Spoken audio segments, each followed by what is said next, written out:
I spent some time reflecting about if I was in these seats, what would I want to know?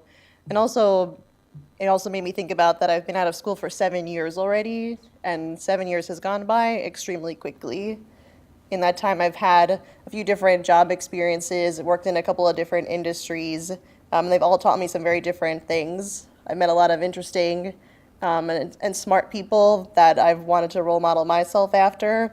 And so the great thing about this exercise that I did for you was actually a benefit for me in reflecting on what I've learned and what I want to keep myself focused on for the next 7 times whatever years I'll be in the workforce. Before I start, I would love to just get a sense of who's undergrad, who's grad, and who might be an alum. Can you raise your hand if you're an undergrad student? Okay. And then grad, I'm assuming? Great. Okay. So then I think everything that I'm going to say will be applicable to us. I didn't want to stand up here and lecture anyone by any means. So I'm going to take you through my 7 lessons in 7 years. It's one lesson for every year that I've worked across 3 different companies that I've worked for in 3 pretty distinct industries as well. So let's start small. 2013, I was just a tiny little undergrad student preparing for a big career in the fashion industry. The fashion industry is one, now you think about it, it's a global industry, right? So many people that are a part of it, so many different types of companies and functions that help drive that industry. But what I learned very quickly is that it is indeed a small world after all. I don't know what Dwight is saying about how many square miles the surface area is, but that's completely a disregarded fact when it comes to this industry, especially in the 21st century. It's so connected, whether you're on, your mobile phones, you're working with colleagues around the world. Right now at American Express, I have a global team. We have folks in the United States, in London. We have 1 person in Czech Republic, a few in San Francisco.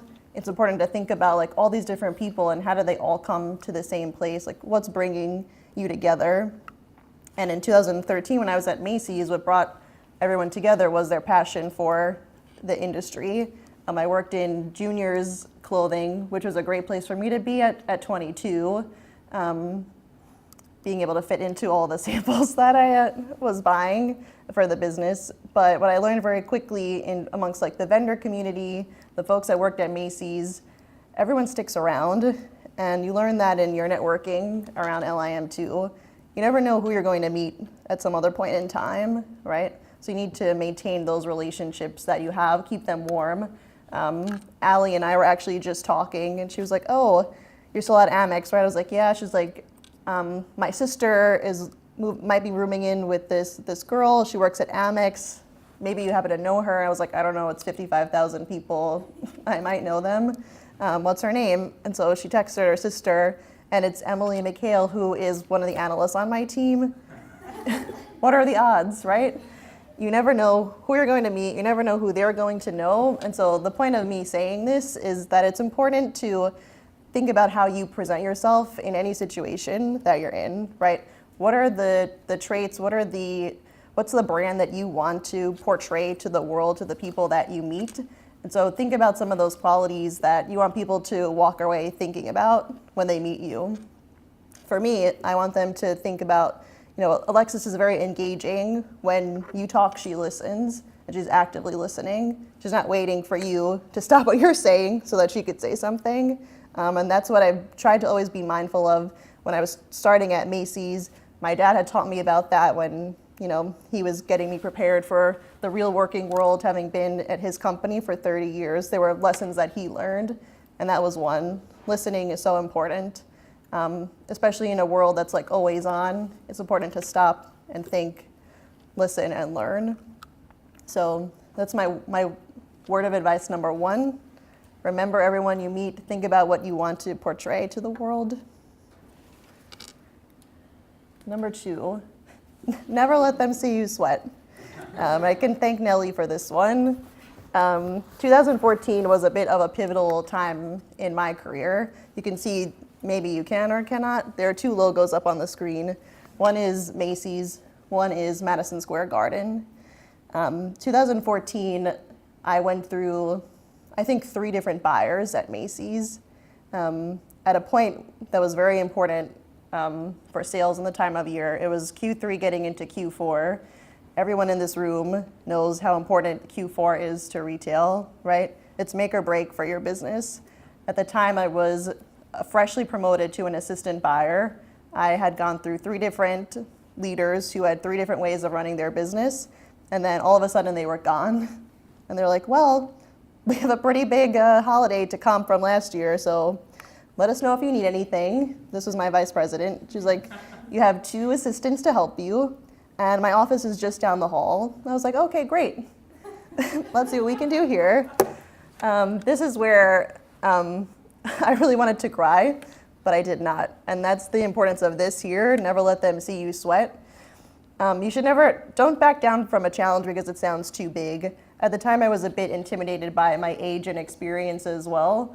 But I thought back about this place, and I'm not lying. It's not because that fits this presentation. I thought about what I learned at LIM. I had a really great professor, Professor Green, who had an advanced buying and planning course. And so I knew how to do this before I even left LIM's campus, and I needed to remind myself of that. The education that I got here was practical in that it taught me how to do my job before I even left the school, but it was also, comforting to know that I had a bit of experience doing this. And my vice president, who just walked away casually, had the trust in me to do this because I had demonstrated that I could beforehand. So needless to say, I rolled up my sleeves here. We had a killer Q4 business. I was a bit proud of myself there. Thank you. But at that point, I also got a taste of wanting more. That was an important part of the time of year to run and to manage it with pretty little guidance. And so I was eager then to have a promotion. And I talked pretty candidly to my VP. I was like, I've shown you that I can do this. You trusted me to own this business. I want a promotion. She was like, that's great. Your new buyer will start in a couple of months. So she called my bluff a bit. I went back to my desk and I was like, okay, how do I get more? I'm ready for more. And so going back to my lesson number 1 of It's a Small World, I leaned on my network and my connections. I thought about the internships that I had when I was at LIM. And my absolute favorite one was at Madison Square Garden. I interned in the merchandising and licensing department there. Basically what that department does is run all the stores in the arena. They do all the buys from name and number t-shirts, jerseys, foam fingers, keychains, souvenir stuff like that. But then the buyer there was doing some pretty cool stuff to make the New York team stand out from all the other teams across the leagues, whether it was NHL or NBA. And she was doing collaborations with fashion brands like Public School. And I was like, I need to see what's going on there. I want to go back. I'm a huge hockey fan. You guys can't see, but I always wear this 14-karat gold New York Rangers pendant. It's always on my body. I take it off if I have a special occasion to go to, like a wedding, but that's pretty much it.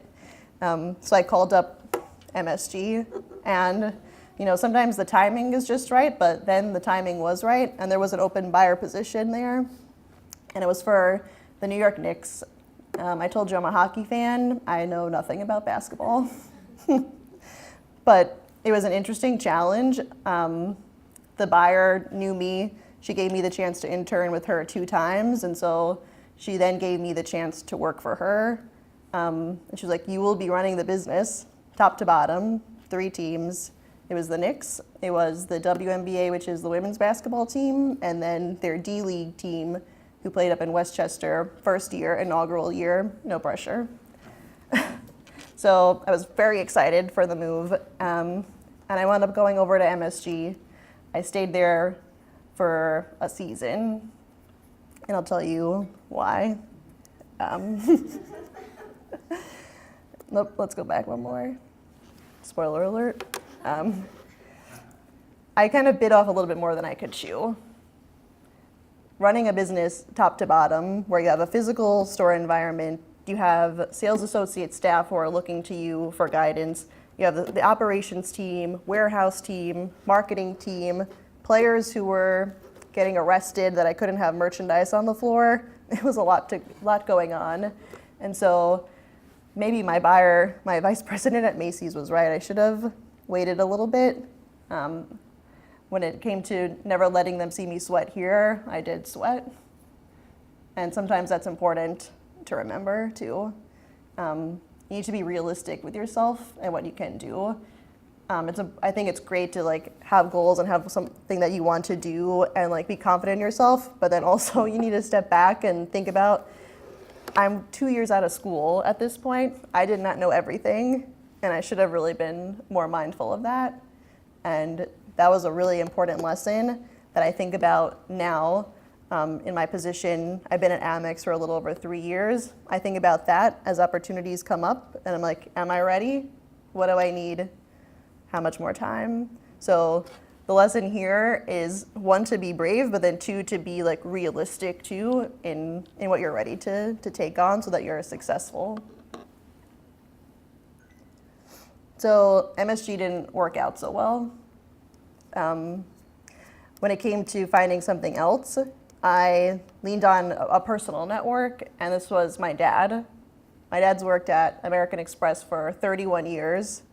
I don't know how anyone could work someplace for 31 years, but he really loved it. He was great at what he did. He was a subject matter expert. People came to him for anything and everything. I really admired that he could be that person there. And I was like, I want that too. I want to go someplace where I can have a long career.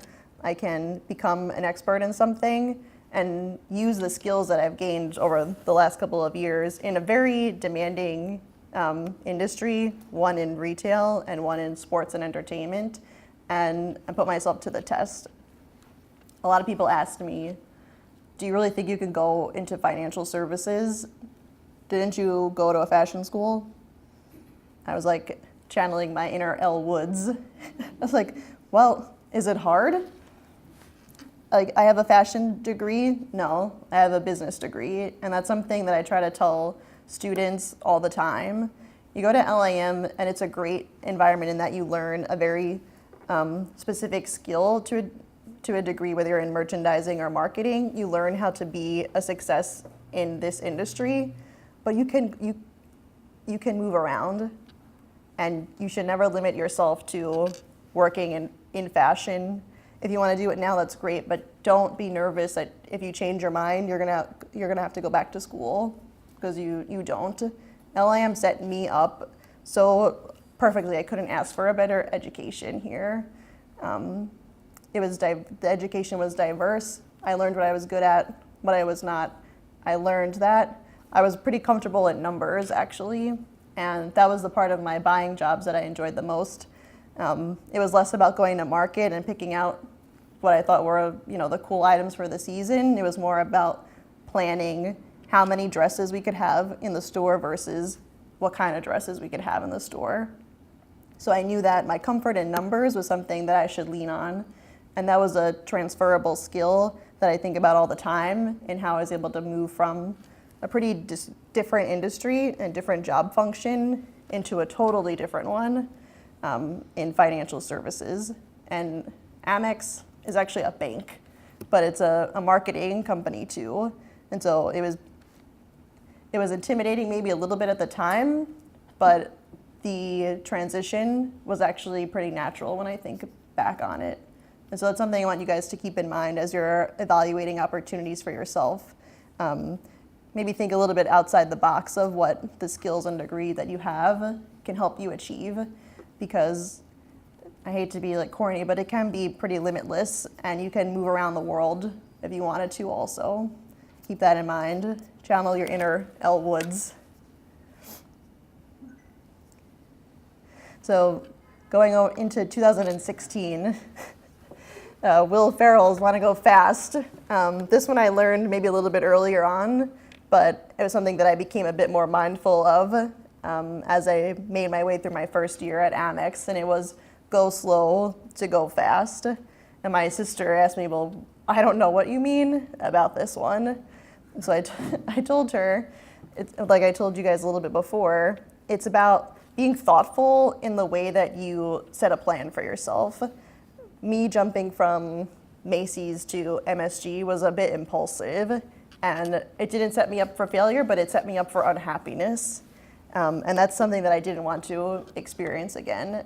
As a young graduate out of school, now at this point, 3 years, there was still a lot that I needed to learn.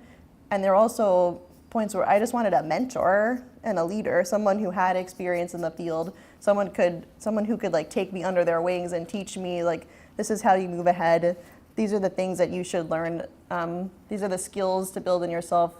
These are the areas you need to work on so you could be a more well-rounded business professional. And this leader was by far one of the best leaders that I've had in my short career so far. And he reminded me of this when there were some other new analysts who had joined the company around the same time as me. It was like a year into role, and they were all like ready for the next step. They all wanted to be promoted. They were done with their analyst jobs. They got the most out of it, or so they said. And I like turned to my leader. His name was Derek, and I was like, I saw so-and-so is posting for a manager role. Like, should I be doing that too? Will the perception of me be bad if I don't apply for manager roles too? Will people think that I'm lazy or like not looking to advance myself here? And he was like, no. In fact, that's a very mature thing to think about, thinking about your readiness. What do you want to achieve in your next role?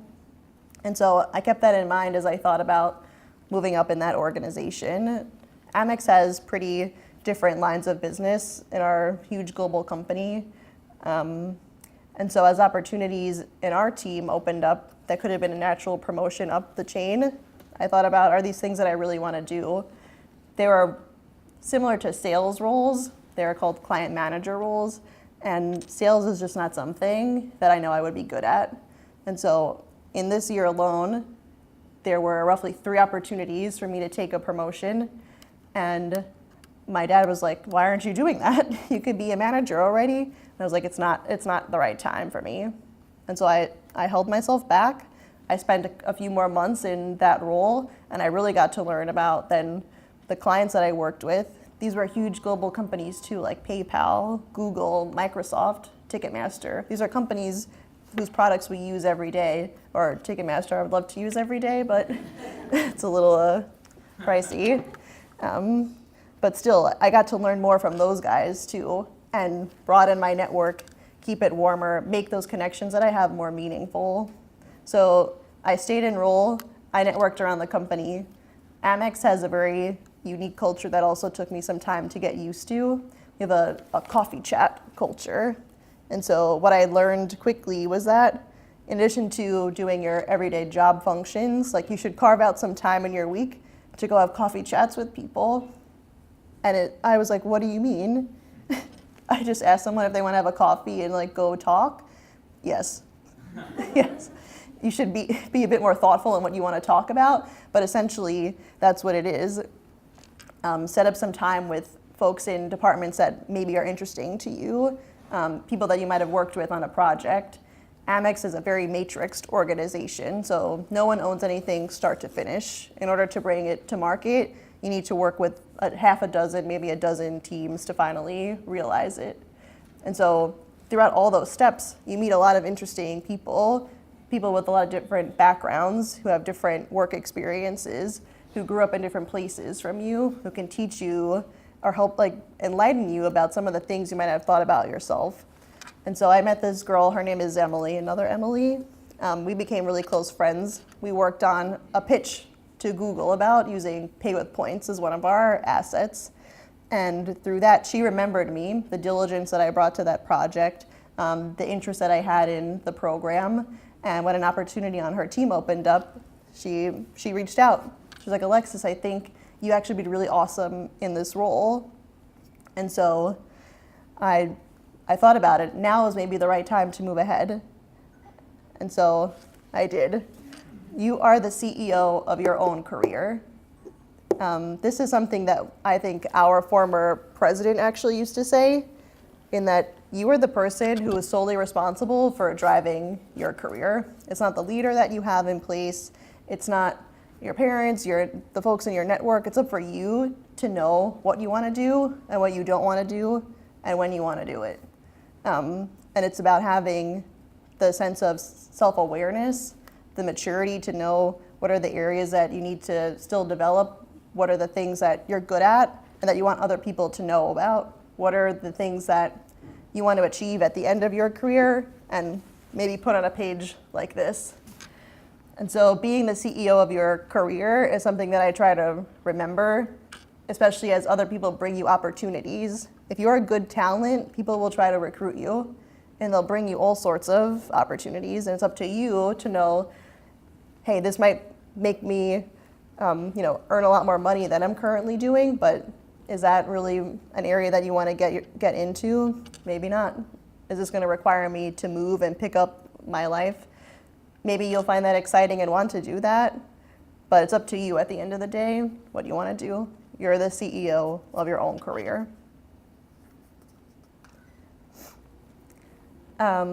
This next one I learned from my current boss. He is a real business development guy, so I always hear from him, lead with yes. He was like, Alexis, you are a very black and white person, and if something doesn't fit the box, you automatically go to, no, we can't do that for this, that, and the other reason. I'm a very process-oriented person too, I think, extremely linearly sometimes about what we can get done and what we can't. And he was like, you need to push that out of your mind. We lead with yes. We have goals that we're trying to achieve for this business. We'll figure out how to get them done on the back end. I was like, all right, that's a very interesting way to get things done, but I'll give it a try. And people, if you lead with yes sometimes, it's not like, yes, definitely we'll do this. It's just, tell me more so I can help make a decision better, more educated about, is this something that we can actually get done? And how can we do it together? Maybe it'll uncover a business opportunity that you weren't really thinking of. And in fact, this happens all the time. You'll meet a partner, you'll pitch an idea, they'll say no. How do you come back? How do you get them to yes? So this is something that is not only important in the workplace, but is important in your personal life too. Sometimes, after a long week, maybe 50, 60 hours in the office, when my friends ask me, hey, do you want to go out this weekend? No. No. But we're going to do something cool. We're going to go to this place. All right. It's time to be a little bit more open-minded about stuff. That was a silly example, but it's one that I'm trying to be more mindful of myself and not always saying, no, I don't want to do that, or no, I had something else in mind. Tell me more about what you're trying to do, and maybe it'll open up something new for me. And so I think that's becoming a bit of an important lesson for me, both in the workplace and in my personal life too. And it's something that I hope you guys keep in mind as well, especially during this transitional moment and an exciting moment. Last one. This is a phrase that I've really started to love. Don't be put off by the gift, but I love this scene in Devil Wears Prada where she's like, please bore someone else with your questions. You get this a lot in the workplace. And currently at my role at Amex, I work for the Senior Vice President of Membership Rewards, and I am a director. Usually there's a couple of layers in between, but I'm his chief of staff, so I report directly to him. He has 0 time in the day, and for me to write him a paragraph-long email or stand up in front of him and ramble on for 10 minutes before I get to the point, one of my colleagues told me this phrase, which he heard from one of his mentors, which is, tell me the time, don't build me a watch. Kind of get to the point, be succinct. What are the things that you want to accomplish so you can get someone on board quickly? This all kind of ties back to leading with yes a bit as well. What is the message that you're trying to distill? What's the message you're trying to communicate to the person that you're in front of without taking too much of their time? Everyone is so busy all the time, right? You don't want your time to be wasted. They don't want their time to be wasted. So it's about, 1, being mindful of other people, but 2, thinking through things on yourself. It's so important, and you'll stand out so much in the workplace, especially immediately, if you take the time to be thoughtful and try to solve problems on your own and come forth with recommendations than just surface an issue. And it's something that you can do in really small ways, no matter what position you're in your company. And so I try to be more mindful of this as I think about taking the next step eventually at Amex and leading people instead of just contributing individually myself. How do I get others to get on board with me and build a followership, right? Similar as if you were like building an Instagram page of what's the content that gets people excited to follow you and want to hear your opinion and your point of view. It's kind of translatable in the real life too when you're trying to build a team, no matter what you're doing, what profession. And so this is kind of always in the back of my mind now, and it's part of the reason why I asked if I can only speak for 30 minutes today instead of 45, and ask for you guys to participate and ask me questions instead of stand up here and lecture. So 7 lessons in 7 years, and we're still learning. What I try to remember now goes back a bit to Miss Elwood's. She didn't make up this quote, but I think she would like it. Successful and unsuccessful people do not vary greatly in their abilities. They vary in their desires to reach their potential. And I hope that you guys really remember this when you leave today and go into some of the speed learning sessions as you're networking with other graduates or alum or industry professionals. Think about what it is that you want to do, and honestly, you've been set up so well, you can do it. So those are my lessons. I hope you learned something. I'm here to chat. We have a small group, so any questions, please.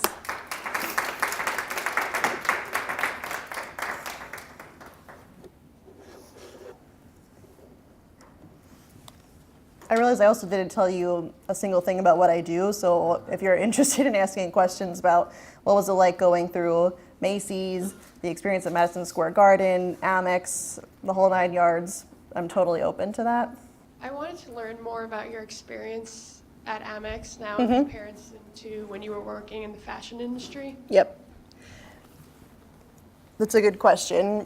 I think they sound very different in the type of industry that you're in, one, and maybe the job function. But at the end of the day, some of the skills that you have are completely transferable. So I was at Macy's a buyer. I was owning a P&L essentially, right? Managing the goods that I was buying, projecting out sales targets when the sales numbers weren't where they needed to be, figuring out a plan then to get them to where they needed to, whether that's through markdowns, returning goods to the vendors, additional sales, right? It was managing a P&L. We're doing the same thing at American Express and just owning different parts of that statement. So right now, the membership rewards program, that's a total cost to the business. If you look at our balance sheet, it's $8 billion in liability that we hold. But when you think about how important it is to drive customer loyalty, that line item is worth investing in. What we try to do, at least in my team, is optimize that cost. So we think about, okay, if we're going to introduce a new partner in the program, like earlier last fall we introduced PayPal. We have a strategic relationship with them now, and they'll give customers the option to pay with points. We thought about what additional revenue will that bring to us to enable that, when all it will do is end up having customers use their points and cost us money. We want customers to do that. It means that they're using their Amex card, and when they swipe their card, we're earning a revenue at the merchant, and we're earning their loyalty and additional future spend. So it's similar skills that you're using, similar types of business problems that you're solving. Sometimes it's just in a different 4 walls.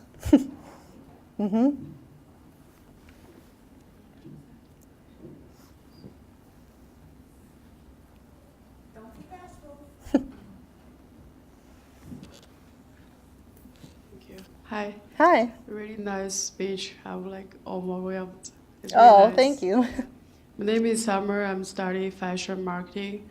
So before I was working in Los Angeles, like for vendor side, so it's like wholesale. So I'm very into like buying department or something. Yep. because it just looks so cool when you like have meeting with them, like you see the buying power. But I want to ask questions like, you said you're pretty comfortable with the numbers, but like for me, I'm not that comfortable with numbers, but I still want to try to see if I really like buying. Yeah. So what do you kind of suggest me to do in this point? Yeah. Yeah, and you should. The thing is, like, we're not doing calculus, right? You need to learn you need to know how to add, subtract, multiply, and divide. And guess what? You'll have a planner alongside with you. The most important thing in being comfortable with numbers is understanding what the numbers are telling you, right? So it's identifying trends when you're looking at your sales figures, when you're looking at your inventory, when you look at either traffic in your store, if you have a physical location, or traffic and web engagement if you have an online store. We're not doing like serious modeling and forecasting as buyers. You need to be able to understand the levers that you can pull if your business is at risk. So if you're not meeting your sales targets, what are the tactics that we have, which your vice president, your planner will help you say, these are our recommendations, at least financially. What product do you think can help us get there? So what are your strong sellers? How do we make other products just like those? And it's a really fun career for sure. Sometimes I do really miss it, but I also really enjoy what I'm doing now at Amex. I strongly encourage you, if that's something that you want to try, you should do it. Thank you so much. Would you go back into buying? For those in the room, would you go back into buying? I don't think so. Right now at Amex, I'm doing business planning and strategy, and it's a bit more like white space thinking. It's less tactical, and I'm enjoying that so far. Running the P&L of the business in a retail environment, I liked it, but it was not where I felt like most excited or challenged or eager. The thing that kind of was a downer on me was the repetitiveness. So sometimes I feel like, oh, I just did my assortment plan, now I have to do another one. I like wanted it to be done. So the thing that I'm enjoying most about my job now is that we put together a strategy and we evolve it, or sometimes we'll take a different direction, but I'm not doing the same thing season over season. And that was where I could tell me and my ability is the wrong word, but how easily I get bored by things, that was not going to work. It's still like people really enjoy it. I liked my time in buying at that moment in time, but I don't think I would go back. My name is Wai. I wanted to ask, what do your day-to-day responsibilities look like at your current position? So in my current position, I'm the chief of staff for the senior vice president who owns Amex's membership rewards program. It's our loyalty program. The day-to-day varies all the time. It depends on what senior executive is looking for something from us, what customers are saying out in the market. For example, last October, we refreshed our Gold Card product. And on that card, you earn 4 times points on dining, which is a great value, by the way, if you're out there eating out a lot like I am. The problem that we encountered, which we picked up on blogs, was that customers were not getting their 4 times points because of the different payment processors that restaurants were using that we can't pick up in our system. So what we were doing, we're preparing briefs to senior leadership about what the problem was, how we were addressing it, when it would be fixed, and like what our statement to the press would be. So it's a lot of reacting to things sometimes, which is like keeps you on your toes. You never know what is going to happen the next day. I wake up to all sorts of emails sometimes. And it's what I really enjoy most about it, because there are some like big overarching things where we're trying to think about what's like the next new and exciting way that we could bring loyalty to our customers around the world. But then sometimes it's like these fire drill moments where you just need to like zoom in and figure out that issue and solve it, where I feel like, oh, I got something done today. There's no like Monday we do this and Tuesday we do this. It can change. And we also just acquired 2 companies too. And so I learned a lot there about what it takes to identify a potential acquisition opportunity versus building something in-house, what it would take, why would we do that, what are the strategic considerations that we have across a company that spans 23 different markets and millions of customers. And I never thought that I would be in any sort of place to be helping determine the acquisition of another company, but it was one of the coolest things that we've done, and we did 2 of them. What was it like switching industries? Switching industries, I feel like I found things that could help me do it like less scarily. So between Macy's, which was a traditional retailer, and Madison Square Garden, which is a sports and entertainment company, I was still doing a buying function that made it easy for me to transition. So I could have went to Bloomingdale's, or I could have went to, Warby Parker, but I went to MSG, who had their own store business. So that was like an easy way to transition. And I was comfortable with one of their assets, which was their hockey team, less so their basketball team, but I knew what it means to be a fan. What is the merchandise that a fan wants and would pay for? What are the price points? I feel like I knew that customer base, and that made it easier. Moving from retail into financial services, that was a bit more daunting, and I needed to remind myself of what were the talents that I was bringing. And for me, it was not only the skill that I had in understanding my business, because the position I was applying for was an analyst position. It was a lot of report pulling, summarizing data and insights, and sharing it with our clients, who I mentioned a little bit before. So I had hard skills that I knew would help me be successful, even though I essentially took a demotion. I went from a senior buyer, down to an analyst, which is like entry level at Amex. So I sacrificed that, but because I started at the right place and had skills that would allow me to be successful in that role, I was able to move up the chain quickly. So joined Amex the latter half of 2015, and as of December of last year, I moved 2 different rungs up the ladder. So it was challenging. I felt a bit defeated that I had to take what was essentially a demotion, but it's worked out so far. How did you go about getting your internships?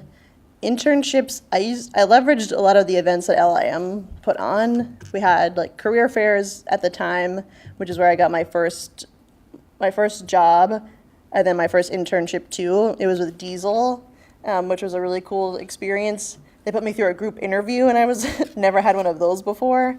But I worked with a consultant from MIT during that internship, and I don't think I ever would have found that experience on my own. So I don't know if it was simplicity, if you guys still use that here. Okay, cool. Like I used that to navigate as well. And that's where I found the internship at Madison Square Garden. I was the most probably persistent applicant they had, because I felt like that internship was made for me, and there was no one else who could do it as good as I could, because I had the skills from the school, but I had the passion for their brands. And so I applied like right then and there on the spot, because my resume was always up to date at school. And I didn't hear anything for like a week. And so I had the recruiter's name, and I emailed her, and I didn't hear back from her. And it was another week. And I was like, I need to send another email. And I did. And so then I got a little bit more patient, and I finally heard back, and she was like, we love your enthusiasm. Can you come up for an interview? And I was like, of course I can come up for an interview. And so getting that first one then like gave me some confidence to like ask for it too. And so when it came to senior capstone time, I found a way to make it work so that I could go back to Madison Square Garden and have a different responsibility, but still be on the same team. So leveraging what LIM had to offer, I got internships, but I also got my first like job out of school too. So I didn't know how to enter the fashion industry when I was a bit unclear of like what I wanted to do or what I would be good at. And so my buying professor, Professor Green, said that the best way to get started then, go through an executive development program. And so if anyone's interested in buying, potentially, like contemplate some of those programs. It was a way to get introduced to the business, learn how to do the job of an assistant on the spot without being enrolled yet. And I had a very like immersive 10 weeks learning about Macy's culture, their objectives. At the time, like omni-channel was becoming a thing. And it was like, oh wow, how do we connect the stores and online and have bring customers the best of both worlds? And it was like a revolution. Then now it's like, if you're not doing omni-channel, like you're not doing anything, right? And so through the school is really where I found all my opportunities. Mm-hmm. Hi, my name is Priyam. Hi. So I'm an international student in fashion marketing at LIM, and I have a fashion design background. Mm-hmm. So I was just wondering, like, there are many brands where I aspire to work there, but they have like a criteria for US work authorization. Yeah. And I am unable to apply there. Mm. So you think like as an industry professional, Yeah. you think it would be good if I just take my resume, take my profile and drop in their office unannounced and just meet with the person I'm looking for to discuss my, I don't know. I mean, yeah, that's bold. I don't know. I don't know about that approach, but I agree that you shouldn't let that hinder you, because at the end of the day, if a company finds talent that they're willing to hire, they'll find a way to do that. And I have a lot of friends who are on like similar visas as you that found companies to sponsor them and have been working here for quite some time. And Amex, I know it's not a fashion company, but we have so many folks around the world, either those who have come to the US or those who have left to go to another market. And if there's someone who wants to hire you because you bring what they're looking for, they'll figure out a way to make it happen. I think in this case, you'll just probably need to be a bit more patient than some others would, but don't let any of that detract you. So if I wouldn't show up unannounced.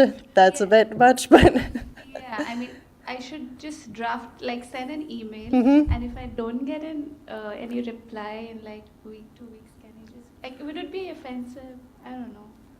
I'm trying too hard actually. So.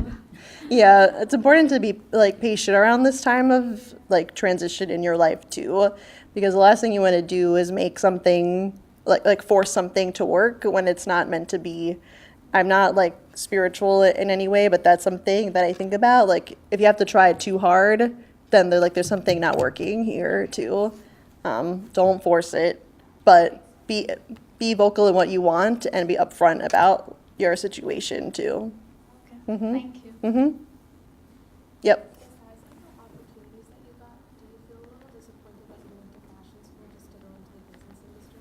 No way. You don't have a fashion degree.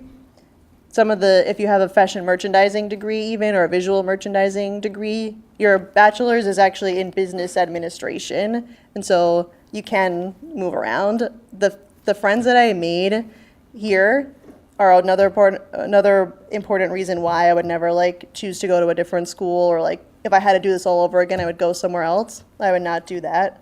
What else was I gonna say? LIM teaches you like how to be a working adult too. You might be like doing 5 or 6 classes that may be specialized in like fashion marketing, in management, but they're teaching you important life functions. Andrew like alluded to this before, balancing all sorts of like balls in the air all the time. And so I don't consider myself like a fashion school student or a graduate, and you by no means should either. Once you start branding yourself that way, that's when doors start closing. You close them off to yourself. So remember that. Channel L Woods, guys. Mm-hmm. What is some advice you give a student who's looking to go into finance but is graduating from a fashion school?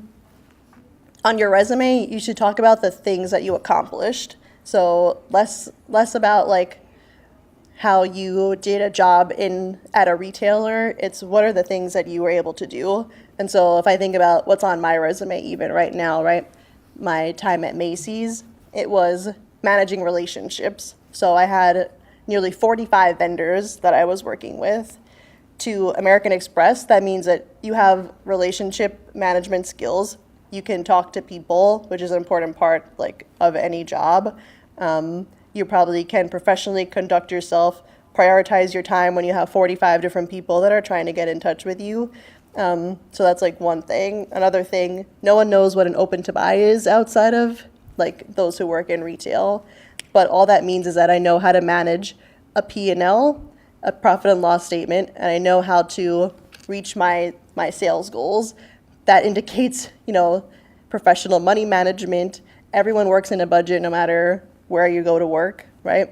So there are things that you can take that are extremely relevant any place that you go, and focus on the skills that you want to highlight. So if you're trying to go into finance, talk about like your ability to pull together, meaningful reports that were leveraged by, the leadership at places where you interned, or did you create something new?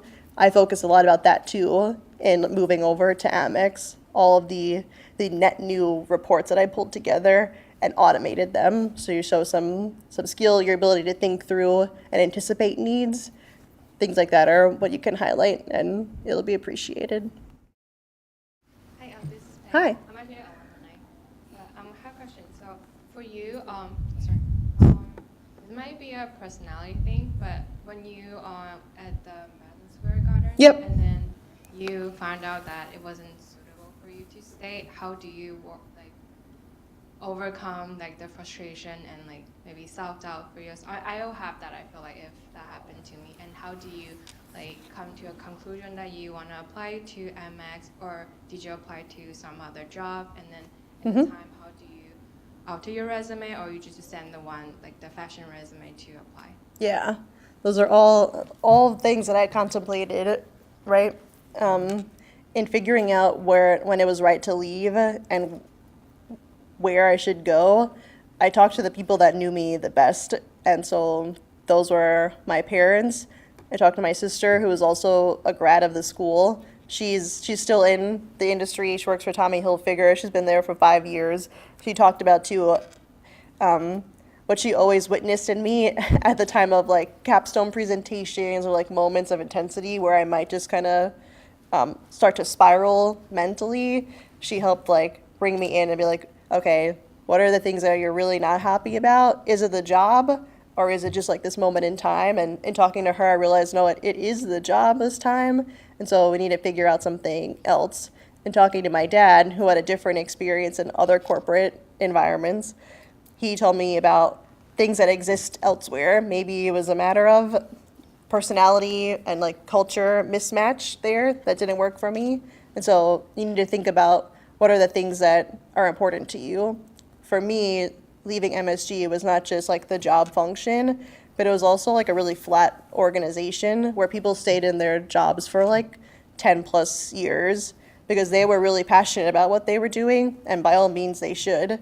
But what that meant for me then as a young professional was that I would have to wait, and I wanted to move up. I was driven and ambitious, maybe a bit to spite myself at times, but I thought about that, and so that meant I should look at a bigger company with different opportunities so I could move around between different job functions, but not have to leave again and try to embed myself in a new culture again. So I didn't apply anywhere else besides American Express, and it worked out. It worked out for me. I don't know if it was dumb luck or what, but it was the right move. So far, it's been good. You should never send the same resume to multiple companies. You should, I know it takes extra time, but you should always, always, always tailor it. Take the extra 30 minutes and make it special to them, because they will not read a cover letter if you send it. I can tell you that pretty much up front. They'll spend the time on your resume, and they'll spend the time in the first few words. So make those words stand out. It goes back to the question you asked, right? Strong action words that relate to the brand of the company that you're applying for too. I am now starting to get to a point in my career where I'm looking at resumes and I'm remembering all the things that LIM taught me, and I'm like, why are these students not doing this? So you guys have a leg up automatically. You should be excited for what's to come. I think we have time for one more question. So do you think that the best way to like have or switch industries is just highlighting your transferable skills? Yeah. Can you repeat the question? I'm sorry. Sure, I can repeat it. The best way to switch industries is to highlight your transferable skills. I think that it is, and maybe it might require you to do some additional learning on the side. Like for me, I needed to go back to my Excel roots, and it took me some time to move from a place where I was like out and about and in market and making decisions to now creating like standardized reporting that I was living in Excel all the time for Amex in my first role. And so sometimes it requires a bit of extra legwork on you as well beyond just like spinning it. It could require maybe an outside course. It doesn't require a full degree though, unless you're making a really drastic change. Like you're not going to med school. I don't think you want to be a doctor if you're here, right? Who knows? Or maybe you want to be a lawyer. You might find that out about yourself, and that's fine too.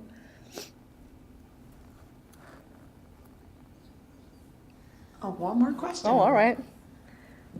Actually, just going back to your transferable skills, so you talked a lot about the hard, like Excel skills and whatnot, but what were the transferable soft skills that you found that were essential from moving you from in between your two careers? Yeah. I think that one of the most important ones, which like might sound silly, is just like time management. You learn that off the bat as an LIM student, semester 1, right? In my current job, I talked a little bit about it. You're juggling all sorts of stuff that comes your way. And so being able to identify what are the important things to work on and when to stop working on them too is one. Your ability to communicate is another one. That also might sound like pretty basic and foundational, but people seem to forget sometimes when they enter the workplace that you're not talking to like your best friend on the street corner. You're talking to another professional who's like you're trying to present to a senior level executive, someone to make a decision. You need to know how to express your thoughts like clear and concisely, both in written word and if you're making a presentation. And so think about some of the stuff you learned in your public speaking courses here, right? About maintaining eye contact, about listening, body language, leaning in when people are talking, putting phones down. That's just like another thing that I myself forget too when I'm in a meeting. Like, this meeting is boring, I have other work to do. Can we please move on? But those types of things, like you can't put that in a resume, but it's stuff that would come across when you're meeting with someone in an interview, and people watch everything and they'll find something to nitpick you on, especially in a competitive environment. So always put your best self first. I know that LIM students do. I would love to hire an LIM student. Hint, hint. Great. Oh, we have one more question? Sure. So I know you said Wait, I'm sorry, there's a young lady behind you. We'll try to get her question. 1 second. I'm going to give you the mic.